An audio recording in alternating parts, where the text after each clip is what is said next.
Pengenalan jurnal.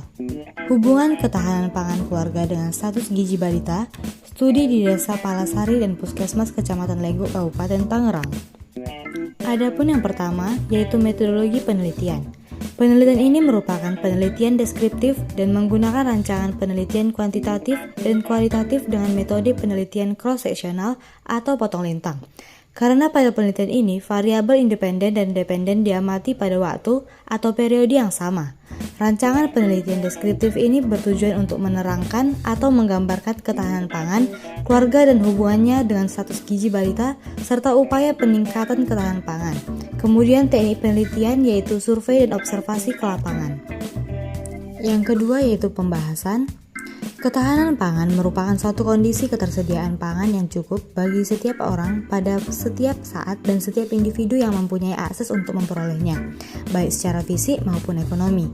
Fokus ketahanan pangan tidak hanya pada penyediaan pangan tingkat wilayah, tetapi juga ketersediaan dan konsumsi pangan tingkat daerah dan rumah tangga, dan bahkan bagi individu dalam memenuhi kebutuhan gizinya.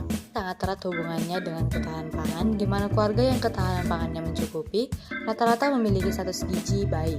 Namun, status gizi juga dilihat dari berapa besar rata-rata pengeluaran anggaran biaya untuk pangan suatu keluarga. Selanjutnya, permasalahan. Permasalahan yang terdapat dalam jurnal yaitu secara biologis kelompok yang paling rawan terhadap kekurangan pangan atau gizi adalah bayi, balita, dan anak sekolah, wanita hamil dan menyusui, penderita penyakit dan orang yang sedang dalam penyembuhan, penderita cacat, mereka semua yang diasingkan dan para jompo. Semua golongan ini seringkali dijumpai pada masyarakat miskin dan tidak memiliki lahan dan sumber pangan. Di sini dapat kita lihat beberapa data dari Dinas Kesehatan. Puskesmas di Tangerang ini dipilih sebagai tempat penelitian dikarenakan Desa Palasari termasuk desa rawatan dari Puskesmas Legok di mana terdapat banyak anak yang mengalami gizi buruk dan gizi kurang sehingga akan berpengaruh terhadap pertumbuhan dan perkembangan anak. Perundang-undangan. Yang pertama, kebijakan pemerintah dalam ketahanan pangan ini dapat dianalisis dari diterbitkannya Undang-Undang Republik Indonesia Nomor 7 Tahun 1996 tentang pangan. Hal itu diperkuat dengan diterbitkannya Peraturan Presiden Republik Indonesia Nomor 83 Tahun 2006 tentang pembentukan Dewan Ketahanan Pangan. Menurut Peraturan Pemerintah Nomor 68 Tahun 2002 dan Undang-Undang Pangan Nomor 18 Tahun 2012 tentang ketahanan pangan, maka ketahanan pangan merupakan kondisi terpenuhinya pangan bagi rumah tangga yang tercermin dari ketersediaan pangan yang cukup, baik jumlah maupun mutunya, aman, merata, dan konsumsi pangan yang cukup merupakan syarat mutlak terwujudnya ketahanan pangan rumah tangga. Hasil penelitian yang didapat ialah masih banyak masyarakat Desa Palasari yang tidak punya pekerjaan tetap tersebut. Kondisi ini harusnya menjadi perhatian bagi pemerintah daerah untuk menyiapkan lapangan pekerjaan buat mereka. Namun demikian, faktor lain menunjukkan bahwa banyaknya masyarakat tidak bisa bekerja disebabkan karena rendahnya tingkat pendidikan mereka sehingga tidak memenuhi persyaratan untuk bekerja di sebuah instansi atau perusahaan. Akibatnya, banyak responden yang masih memiliki pendapatan rendah sehingga cukup sulit untuk pemenuhan kebutuhan keluarga.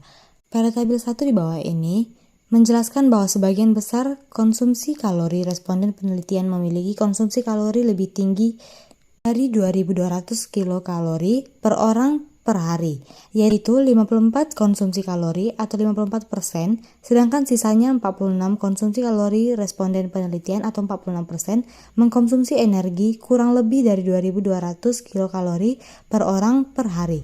Secara rata-rata responden penelitian memiliki tingkat konsumsi kalori sebesar 3.075,10 kilokalori per orang per hari sehingga dapat dihitung besaran TKE-nya sama dengan 3.075,10 dibagi 2.200 dikali 100% yaitu 103,97%.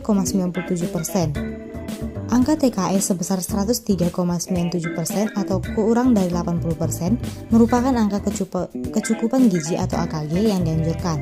Oleh karena itu, secara asupan kalori rata-rata maka Desa Palasari merupakan desa termasuk kategori tidak rawan pangan. Di sini kita lihat tabel kedua.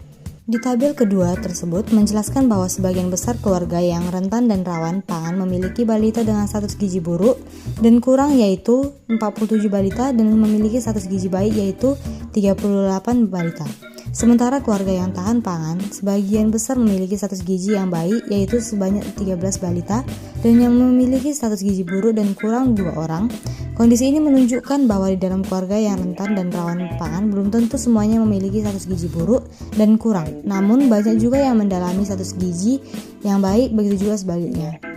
Hubungan antara tingkat ketahanan pangan dengan status gizi masyarakat menunjukkan tingkat ketahanan pangan masyarakat pedesaan cukup tahan. Namun, ternyata status gizi masyarakat masih rendah sebagai akibat dari masih rendahnya pemahaman masyarakat akan persoalan pangan dan gizi, khususnya para ibu rumah tangga, sehingga mereka belum dapat memanfaatkan apa yang dimilikinya secara optimal. Selanjutnya kita masuk ke dalam solusi. Upaya yang dilakukan untuk meningkatkan ketahanan pangan dalam masyarakat adalah meningkatkan kemandirian masyarakat untuk berperan aktif dalam mewujudkan ketersediaan, distribusi, dan konsumsi pangan dari waktu ke waktu. Sejalan dengan permasalahan, peluang dan paradigma baru pemantapan ketahanan pangan, strategi yang dikembangkan dalam upaya pemantapan ketahanan pangan adalah: yang pertama, pengembangan kapasitas produksi pangan nasional melalui rehabilitasi kemampuan, optimalisasi, pemantapan, dan pelestarian sumber daya alam, yaitu lahan, air, dan perairan.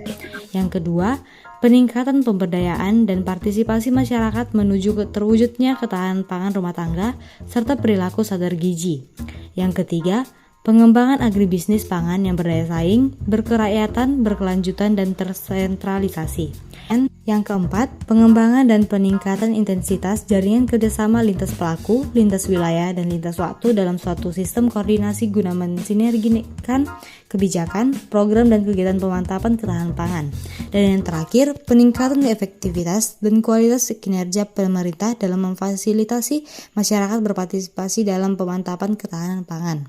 Baiklah, adapun kesimpulan yang dapat diambil yaitu, berdasarkan penjelasan di atas dapat ditarik simpulan sebagai berikut. Yang pertama, ketahanan pangan dan status gizi balita mempunyai hubungan yang erat. Jika keluarga kekurangan pangan, maka akan mempengaruhi status gizi keluarga tersebut. Yang kedua, upaya untuk mengatasi masalah gizi diperoleh dengan melaksanakan program harian, bulanan, dan tahunan. Hal tersebut merupakan program dari Puskesmas Lego untuk meningkatkan perbaikan gizi dan balita. Berdasarkan Undang-Undang Republik Indonesia Nomor 7 Tahun 1996 tentang pangan, di Kabupaten Tangerang, Desa Palasari ini masih kurang terpenuhinya pangan bagi rumah tangga seperti ketersediaan pangan yang cukup, baik jumlah maupun mutu, aman, merata, dan terjangkau. Hal ini dikarenakan masih banyaknya masyarakat Desa Palasari yang tidak punya pekerjaan tetap dan banyak responden yang masih memiliki pendapatan rendah sehingga cukup sulit untuk pemenuhan kebutuhan keluarga. Selain itu, yang masih menjadi masalah yaitu status gizi balita yang buruk dikarenakan banyak faktor, yaitu pola asuh dari orang tua, pendidikan, dan pengetahuan orang tua, jumlah anggota keluarga, pendapatan dan pengeluaran kebutuhan rumah tangganya, serta pemberian asupan makanan yang bergizi bagi balita.